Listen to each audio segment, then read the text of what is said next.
ஒரு சிறிய கிராமத்துல கார்த்திக் என்ற 7 வயது பையன் இருந்தான். அவன் மிகவும் ஷார்ட் டெம்பர். சின்ன விஷயத்துக்கு கோபம் அடைவான், சண்டை போடுவான், பள்ளிக்கே போக மனசில்லை. ஒரு நாள் அவன் அம்மா சொன்னார், முருகன் கோவிலுக்கு போயிட்டு வா, மனசுக்கு நல்ல அமைதி வரும். மனமில்லாமல் அவர் முருகன் கோயிலுக்கு போனான். அங்கே யாரும் இல்லை. அவன் தனியாக சன்னதிக்குள் நின்றான்.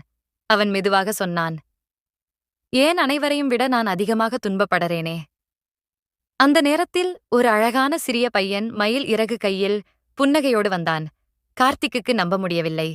முருகன் கூறினார், கோபம் வெற்றி தராது.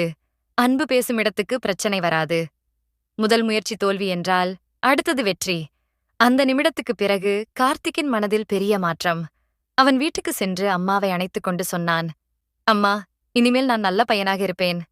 அந்த நாளிலிருந்து அவன் பள்ளியில் ஃபர்ஸ்ட் ரேங்க், அனைவரின் ஃபேவரட் நண்பனாகி வளர்ந்தான். அவன் தினமும் கோயிலுக்கு சென்று சொல்வான், முருகன் என் பெஸ்ட் ஃப்ரெண்ட். மொரல் கோபம் பிரச்சனையை தரும், அமைதி வெற்றியை தரும். அன்புதான் மிகப்பெரிய ஆயுதம். கடவுளை நம்பினால் மனசுக்குள் ஒரு சக்தி தோன்றும்.